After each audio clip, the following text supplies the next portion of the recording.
Hi, இன்னைக்கு bachelors கிச்சனில் மெதுவடை எப்படி பண்ணுறதுன்னு பார்க்கலாம். இதுக்கு 1 கப் உளுந்தும் 2 பச்சை மிளகாவும் நல்லா வாஷ் பண்ணி 1 மணி நேரம் ஊற வச்சிடணும். நான் இதை ஆல்ரெடி ஊற வச்சு எடுத்திருக்கேன். மிளகா உங்களோட காரத்துக்கு ஏற்ப நீங்கள் இன்னும் கொஞ்சம் கூட்டவோ குறைக்கவோ செய்யலாம். இந்த 2 மிளகா ரொம்ப கரெக்டாக இருக்கும். இப்போது ஒரு பேன் சூடு பண்ணிக்கலாம். அதில் 1 டேபிள் ஸ்பூன் உளுந்து, 1 டேபிள் ஸ்பூன் அரிசி, இதை மிதமான சூட்டில் ஒரு 2 நிமிஷம் நல்லா வறுத்துக்கலாம்.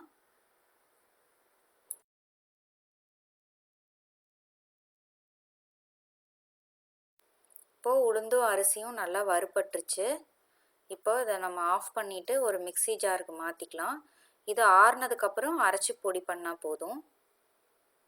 உளுந்து நீங்கள் கிரைண்டரில் அரைச்சிங்கன்னா இது அரிசியும் உளுந்தும் பொடி பண்ணி போட தேவையில்லை. இதை நீங்கள் விட்டுறலாம். இப்போ இந்த உளுந்து அரைச்சிக்கலாம். ஊற வச்ச அந்த பச்சை மிளகாவையும் உளுந்தையும் தண்ணியே இல்லாமல் ஒரு மிக்ஸி ஜாரில் சேர்த்துக்கோங்க. தண்ணி நிறையா இருந்தால் வடை எண்ணெய் குடிக்க ஆரம்பிச்சிரும். 2 பீஸ் இஞ்சி,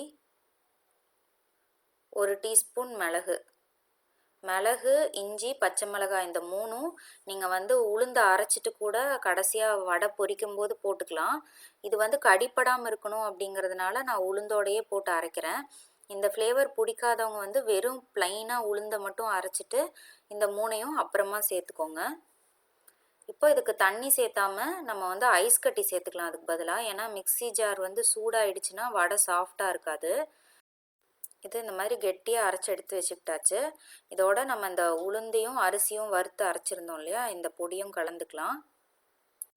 ஒரு மிக்சிங் பவுலில் இந்த உளுந்து ஃபஸ்ட்டு ட்ரான்ஸ்ஃபர் பண்ணிக்கலாம். அடுத்து அரிசியும் உளுந்தையும் அரைச்ச பொடி, இதோட கொஞ்சம் பொடி பொடியாக நறுக்கின வெங்காயம், கொத்தமல்லி, கருவேப்பிலை இந்த மாதிரி பொடி பொடியாக நறுக்கி போட்டுக்கோங்க. 2 பிஞ்ச் பெருங்காயம், இதில் தேவையான அளவுக்கு உப்பு, இதில் ஒரு 1/4 டீஸ்பூன் பேக்கிங் பவுடரும் நான் கலந்துருக்கேன், அதை நான் சொல்ல மறந்துட்டேன். இப்போது இது எல்லாத்தையும் நல்லா மிக்ஸ் பண்ணிக்கோங்க. நம்ம உளுந்து கிரைண்டரில் அரைக்கிற மாதிரி மிக்சியில் அரைச்சா ஃப்ளஃபியாக வராது. அதுக்காக தான் நம்ம இந்த அரிசியும் உளுந்தையும் வறுத்து அரைச்சி போட்டிருக்கோம். இதனால் நல்லா கிறிஸ்பியாக கிடைக்கும் நமக்கு வடை. இதை நல்லா கலந்துட்டு 1 மணி நேரம் ஊற வச்சிடலாம். இப்போது 1 மணி நேரம் ஆயிடுச்சு. நம்ம வடை போட ஸ்டார்ட் பண்ணிடலாம். அதுக்கு முன்னாடி எண்ணெய் தேவையான அளவுக்கு ஃப்ரை பண்ணுறதுக்கு சூடு பண்ணிக்கோங்க.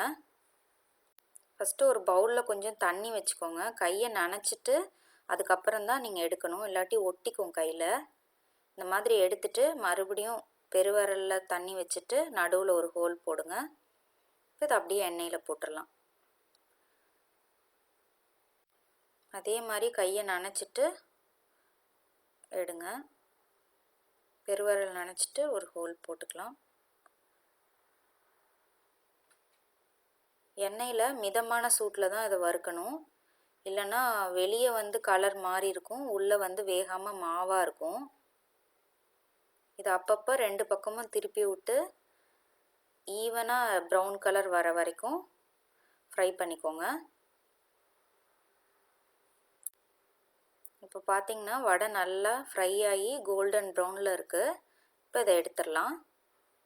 இதே மாதிரி மிச்சதையும் போட்டு எடுத்துக்கலாம். நீங்களும் இந்த வடையை உங்கள் வீட்டில் ட்ரை பண்ணி பாருங்கள். எப்படி வந்துச்சுன்னு உங்களோட கமெண்ட்ஸ் அண்ட் ஃபீட்பேக் எனக்கு ஷேர் பண்ணுங்கள். எங்கள் ரெசிபீஸ் எல்லாம் பிடிச்சிருந்துச்சின்னா சேனல் லைக் அண்ட் சப்ஸ்கிரைப் பண்ணுங்கள். தேங்க்யூ.